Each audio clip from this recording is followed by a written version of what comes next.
How's it going today, guys? So today we're working on a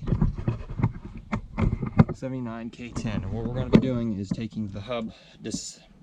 I'm not going to take the hub off, but I'm going to take everything inside the hub out. So basically the locking unit. So that's what today's video is going to be. I need to tighten my wheel bearings because they're a little loose. So I'm going to run down some of the stuff you're going to need. Mine takes a 9/64 Allens to take the cap off. You're going to need a hammer, a screwdriver, some couple different picks. I prefer the 90-degree pick, some snap ring pliers, grease, and some gloves possibly. I'm going to need them because I'm working with the camera today.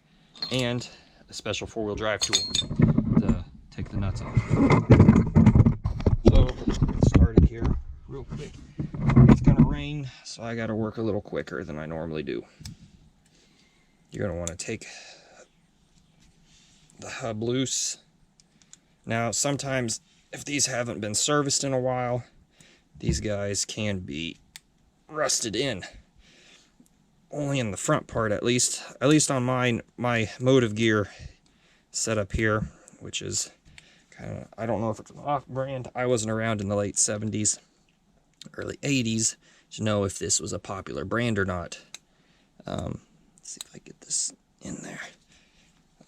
I've called Motive Gear for questions, and they do not recall making these. So it could have been a different company that got bought out. I'm not sure. Anyway, so you may have to drill these heads off of this, these little Allen screws. Making sure my camera can still see what I'm doing. I had to do that on both sides with mine when I first got it, so I upgraded to stainless steel in hopes that it wouldn't rust and get stuck in there. Now, on the back side of my setup is these screw into an aluminum piece that should be covered with grease, so unless it gets doused with water and sits for quite a while, that part of it should be easy to come out. Again, don't over tighten these because they run into a piece of aluminum, which you will soon see. I like to lay out a paper towel, and you'll see why. So that way I can lay the parts out as I go. That way, when you go back together, one, you don't lose anything, and two, you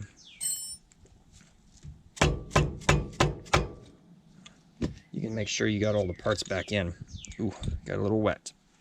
All right, so this is the time that I'm going to scoot the paper towel aside, and I'm going to toss the gloves on. This is where you want to use your favorite parts cleaner. It would be brake clean or simple green or some sort of natural cleaner. I'll go off to the side here. Whatever you want to use. I use gas.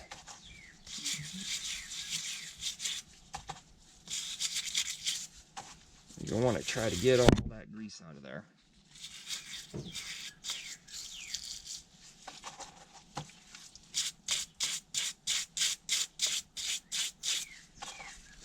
Because you're going to find there are some hidden pieces in here.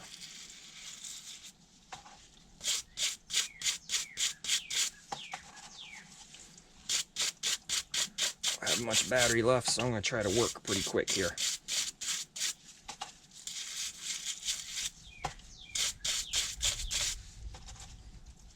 Alright, so with that being done, obviously you can see right away here, there will be a snap ring. Pop that bad boy out, have that guy, set him aside. Next, somewhere along here, there's a groove. There it is. This is the trickiest one. This snap ring.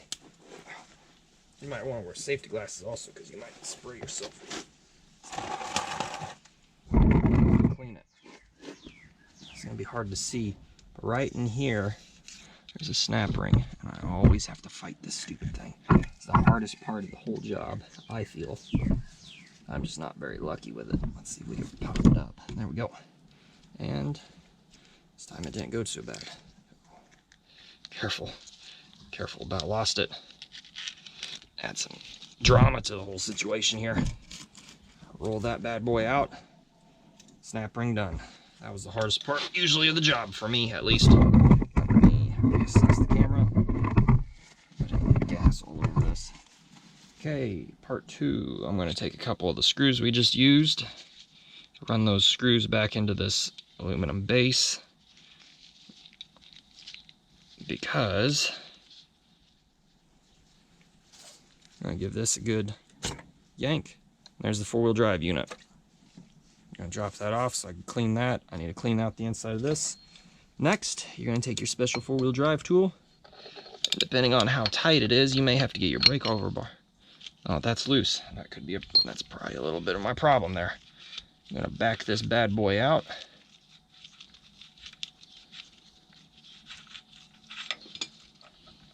Get my little hook. Pull this out. And the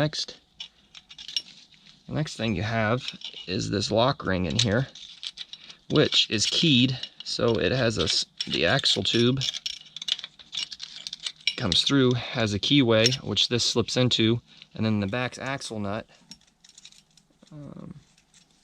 has a stud sticking out, so when you tighten your wheel bearing down, you have to get it to line up with this to the axle, and then the little stud has to pop through there. Let me see if I can find it on this one real quick. Clean my hands and move the camera down so you can see what I'm talking about. The camera's going to shift a little bit here. Let's not go that way. There we go. So the little stud, let's run this around until we find it right down here. You can see that's popped out, so you'll have to align that with that. So you're either going to get it a little snug or a little loose. And at this point, you could take this nut off, and if you removed your brake system, your calipers, you could pull this whole hub off to replace your wheel bearings if you need to. And then this reassembly is just the same. I will show you a little video of how this comes apart here in a second. I had fully disassembled that unit that we pulled out a bit ago. And how it works is there's a spring that sits down in here. On the back side of this is a little collar, so it holds that spring. That sits down in there, like so. And then there's a little groove here for that little wire clip. I just use the pick to pop it out, and then this all just comes out accordingly. So there's that. And that's basically it. So thanks for watching. Hope you guys liked the video. Stay tuned for more. Not necessarily how-tos, but more motorcycle stuff. Thanks for watching.